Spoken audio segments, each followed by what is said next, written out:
Hey, Mr. Bob, where are you? Yo, Zach, I'm over here raking leaves. What's with all the commotion? It's Saturday.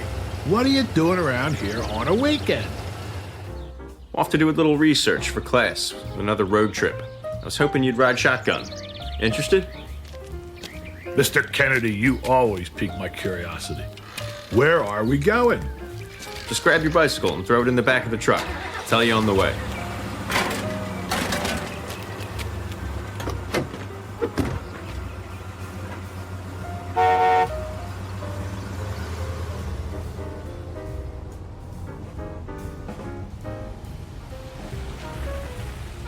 Okay, Zach. I see we are headed north, out of Philadelphia. Are you going to tell me now where we are going? Well, since we're studying Washington's crossing the Delaware River to surprise the Hessian troops in Trenton, I thought it would be a good idea to go to the actual scene where it all took place. So we're headed to McConkey's Ferry up here in Bucks County, although this area is now formally referred to as Washington's Crossing. Since there's a good bit to see, I thought our bicycles would make it easier to take it all in. That's what I like about you, Zach. You're always thinking ahead. Look, I see the parking lot ahead. Let's gather our stuff and get ready to explore.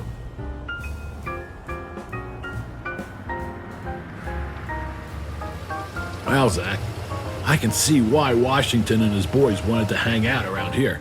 This is really pretty country. It makes it hard to imagine this being the epicenter for a bloody war.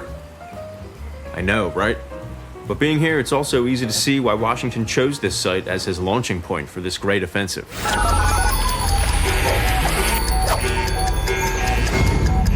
You are listening to The World According to Mr. Bob, a historical fiction educational show based on true life events.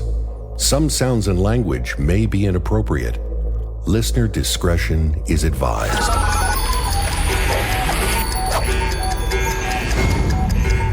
Gentlemen, it's settled. Colonel Cadwallader, you will take your 1,200 troops and cross the Delaware River here, near Burlington, New Jersey. And your mission will be to prevent the British from marching north towards Trenton. General James Ewing, you will take your force of 800 Pennsylvania militia and cross the river at Trenton, and then take up a defensive position along the Assunpink River and bridge. I will lead my 2,400 troops and cross the river here at McConkey's Ferry and roughly 10 miles north of Trenton at dawn, and march south into Trenton to surprise the Hessians. At approximately 11 p.m. on Christmas night, Washington's army commenced its crossing of the half-frozen Delaware River at the three locations. The 2,400 soldiers led by Washington successfully braved the icy and freezing river and reached the New Jersey side of the Delaware just before dawn. The other two divisions, made up of some 3,000 men and crucial artillery, failed to reach the meeting point at the agreed-upon time. This was an ambitious plan, one that even well-rested and experienced troops would have had difficulty in executing. Both Cadwallader and Ewing's forces were unable to cross the ice-choked river, and Washington's main force managed the crossing, but was more than 3 hours delayed. You know, Mr. Bob, this crossing was no small feat. I like to equate it to the D-Day invasion and landing at Normandy during World War II. I mean, for the time and available technology and everything. I know what you mean. Look, there are a couple of Durham boats, like the ones Washington used, tied up at that dock. Let's ride over and check them out. Wow, these are pretty crude. They were kind of a waterborne freight wagon. Exactly. They all had an 8-foot wide beam and could range anywhere from 25 to 65 feet long. With their flat bottoms, they only drew about 2 feet when they were fully loaded. They made them ideal for our transporting stuff across this river, like men and artillery. But with thousands of troops to move, they must have needed dozens of boats. Where did they get enough boats for the crossing? It was a canny move, and Washington clearly recognized that among the craft gathered along the river, the most useful boats, militarily speaking, were the Durham boats. The Durham boat was a sturdy cargo carrier. It was a double-ender, shallow draft hauler. It could be fitted with sails and could be rowed, but it was designed for poling. That's why they had that narrow walkway along the gunwales on both sides and decked out at both ends. By using sharp-pointed shafts up to about 20 feet long, crewmen, usually 2 or 3 on each side, would face downriver, plant their poles out on the bottom, and brace a shoulder against the top of the pole and then walk back to the stern, thus propelling the boat upstream. Then they would repeat. It was tedious, back-straining work. When the current was too strong or there were rapids, they had iron rings fixed in convenient boulders on shore. That way, a rope could be fastened to the ring, and the boat could be drawn upstream by using a winch. I understand the utility of these boats, but where did they get enough boats to transport over 5,000 men and equipment? Well, Zach, that's kind of a funny story in itself. Gentlemen, it's almost time. Is everything in place? Colonel Henry Knox, did we secure enough boats for the crossing?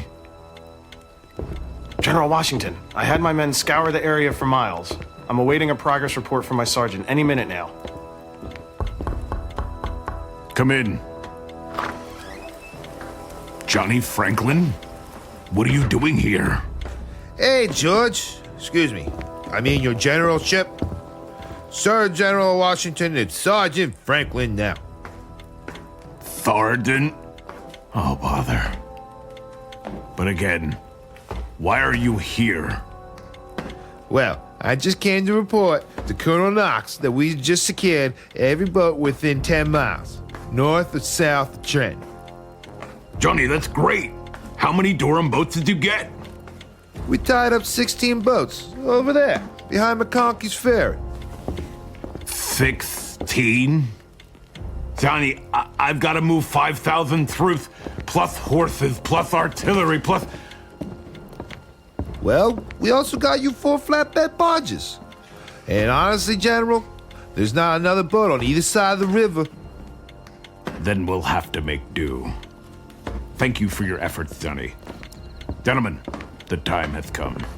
Prepare your troops, and may God speed.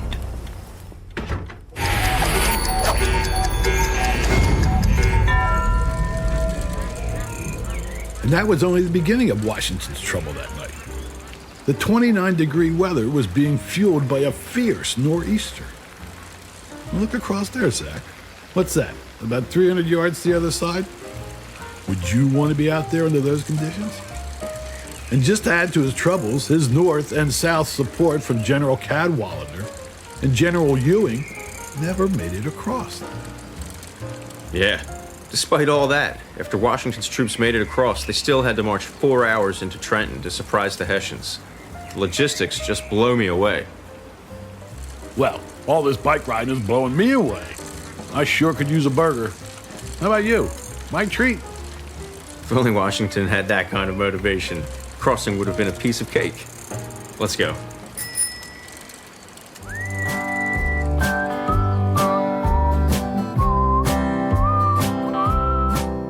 The World According to Mr. Bob is created, written, and produced by Bob Staniszewski and Adam Staniszewski, with associate producer Zach Kennedy.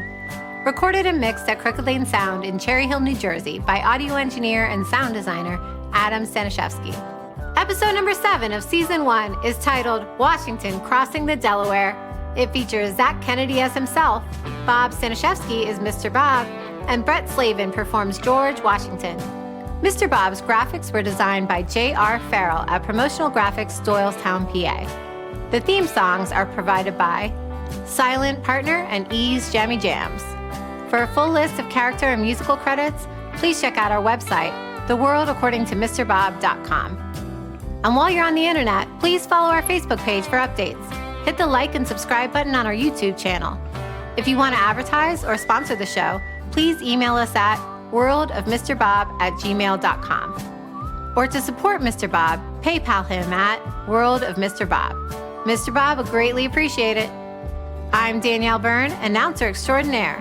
Thank you for listening, and please tune in to the next exciting episode of The World According to Mr. Bob. This has been a Moon Ranger production.